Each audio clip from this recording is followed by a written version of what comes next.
Praise the Lord. देवाची स्तुती असो. ख्रिस्तात सर्वांना सलाम. सर्व गौरव देवाला की तुम्ही आज हा व्हिडिओ पाहत आहात. मी आशा धरतो की तुम्हापैकी सगळेजण आरोग्यदायी आहेत व परमेश्वरामध्ये दिवसेंदिवस तुम्ही वाढत आहात.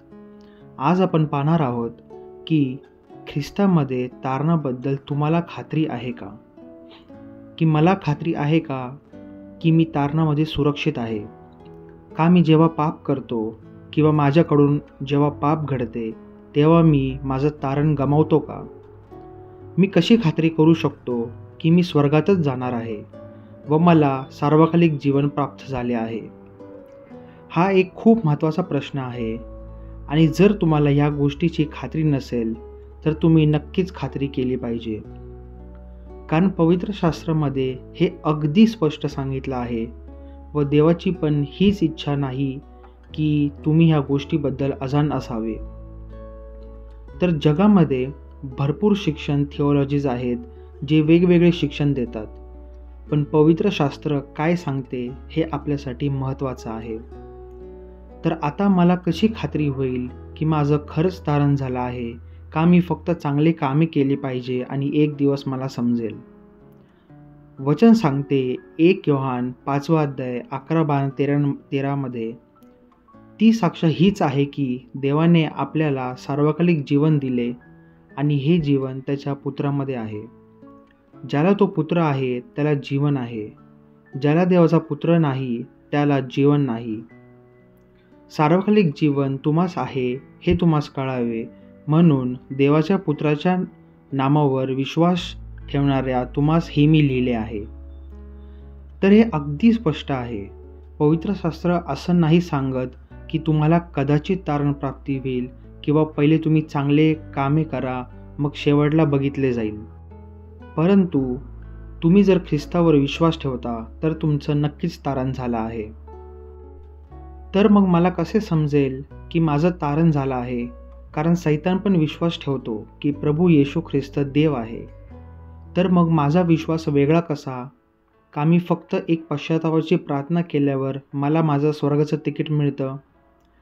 ह्याचं उत्तर हे आहे की तुम्ही तुमच्या आयुष्यामध्ये काही गोष्टींवर लक्ष दिले पाहिजे. पहिली गोष्ट की तुम्ही कशावर प्रेम करता, दुसरी गोष्ट पश्चाताप व तिसरी गोष्ट विश्वास. तर पहिली गोष्ट म्हणजे तुम्ही कशावर प्रेम करता. आता हे लक्षपूर्वक ऐका. प्रभू येशू ख्रिस्त मध्ये जेव्हा एक व्यक्तीचं तारण होतं तेव्हा तो व्यक्ती पवित्र आत्म्याने भरला जातो व त्याला नवीन जीवन प्राप्त होते व त्याचा नवीन जन्म होतो. आणि तो व्यक्ती त्या पापाचा धिक्कार करणं सुरू करतो ज्या पापावर त्याने आयुष्यभर प्रेम केलं आणि त्याच्याऐवजी प्रभू येशू ख्रिस्तावर त्या धार्मिकतेवर प्रेम करणं सुरू करतो ज्या धार्मिकतेवर त्याने आयुष्यभर दुर्लक्ष केलं. तर प्रिय मित्रांनो, महत्त्वाचं हे आहे की काय ही गोष्ट तुमच्या जीवनामध्ये एक सत्य आहे? काय तुम्ही रोज आणि रोज देवाच्या धार्मिकतेमध्ये वाढत आहात? दुसरी गोष्ट पश्चाताप. योहान 14:15 सांगते की मजवर तुमची प्रीती असली तर तुम्ही माझ्या आज्ञा पाळाल.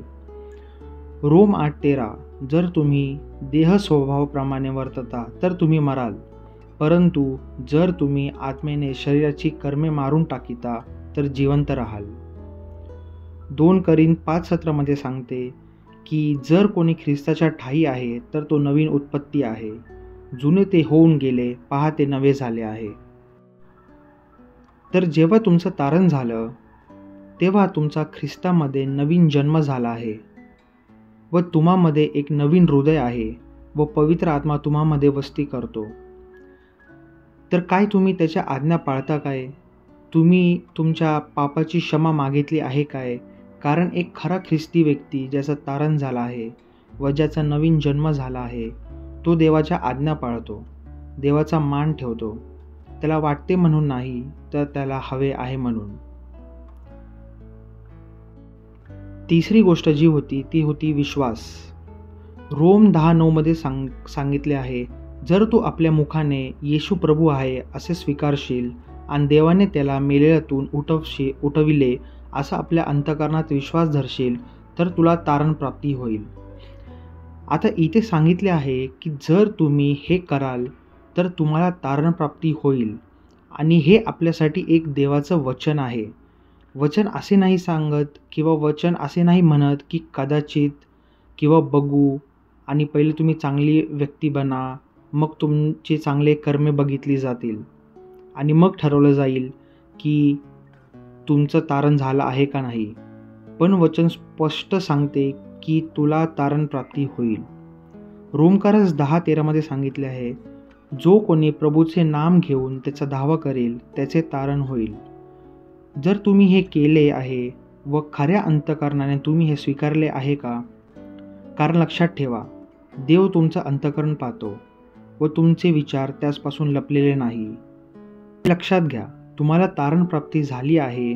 तुम्ही चर्चला जाता म्हणून नाही, तुम्ही ख्रिस्ती कुटुंबात वाढला म्हणून नाही, तुम्ही एक पाळक आहात म्हणून नाही आणि अशी कुठलीच गोष्ट नाही जी तुम्ही करू शकता. तर तुमचं तारण फक्त आणि फक्त देवाच्या कृपेने झाले आहे, कारण त्याने तुमच्या आमच्या पापासाठी स्वतःस क्रूसावर अर्पण केले. आपल्यावर जी शिक्षा होती, न्याय होता, क्रोध होता, तो त्याने स्वतःवर घेतला. यशाया 6 सांगितले आहे, आम्ही सगळे अशुद्ध मनुष्यासारखे झालो आहे. आमची सर्व धर्मकृत्ये घाणेरड्या वस्त्रासारखी झाली आहेत. आम्ही सर्व पाल्याप्रमाणे वाळून गेलो आहे. आमच्या अधर्माने आम्हास वादळाप्रमाणे उडवून दिले आहे. तर आम्ही जो विचार करतो की चांगली कर्मे, ते देवासमोर एक घाणेरड्या वस्त्रासारखी झाली आहे. तर तुम्ही बघितलं, तर आपण स्वतःचे तारण करू शकत नाही, तर फक्त आणि फक्त देवाच्या कृपेने आपले तारण झाले आहे. रोमकरासपत्र याचा 3रा अध्याय 21 ते 25 सांगितले आहे, जर तुम्ही वाचाल तर तुम्हाला समजेल की हे किती चांगले आहे. जर तुम्ही ख्रिस्तावर विश्वास ठेवता तर तुमचं तारण झालं आहे. कधी कधी तुम्हाला विश्वास किंवा अविश्वास होत असेल की व तुम्ही खचत असाल, पण या गोष्टीवर विश्वास ठेवू नका, तर देवाच्या वचनावर विश्वास ठेवा. इफिसकारास 1:13 सांगितले आहे, तुम्ही ही सत्याचे वचन म्हणजे तुमच्या तारणाची सुवार्ता ऐकल्यानंतर त्याचवर विश्वास ठेवला आणि निजजनांच्या मुक्तीसाठी आपल्या वतनाचा विसार असा जो देव केलेला पवित्र आत्मा याचा शिक्का देवाच्या महिम्याच्या स्तुती व्हावी म्हणून तुम्हास मिळाला. त्याच्या रक्ताने विश्वासाच्या द्वारे प्रायश्चित होण्यास देवाने त्याला पुढे ठेवले, यासाठी की पूर्वी झालेल्या पापाची देवाच्या सहनशीलतेने उपेक्षा झाल्यामुळे त्याने आपले नीतिमत्व व्यक्त करावे. तर हे किती चांगले आहे. जेव्हा तुम्ही विश्वास ठेवता तेव्हा देव तुम्हाला नीतिमान ठरवितो. आणि जेव्हा पण तुम्ही दुःखी होत असाल व तुम्हाला वाटत आहे की मी आता कधीही ह्या पापातून बाहेर येणार नाही व तुम्हाला सर्व आशा संपल्यासारखी वाटत आहे, तेव्हा घाबरू नका. प्रार्थनेमध्ये जा आणि देवासमोर आपली मने मोकळी करा. हो, हे सत्य आहे की मी चांगला नाही, मी विश्वासात कमी पडतो, मी धार्मिकतेमध्ये कमी पडतो, मी देवाच्या वचनावर चालण्यामध्ये कमी पडतो आणि म्हणूनच मी आभारी आहे की येशू माझ्यासाठी मरण पावला आणि माझे तारण झाले आहे. मी कुठल्या गोष्टी केल्यामुळे नाही, फक्त माझ्या विश्वासामुळे नाही, माझ्या वागण्यामुळे नाही, माझ्या कुठल्याही कृती किंवा क्रियेमुळे नाही, तर फक्त आणि फक्त येशूच्या कृपेने. आणि हीच सुवार्ता आहे. देव तुम्हावर खूप प्रेम करतो. सर्व गौरव देवाला. आमेन.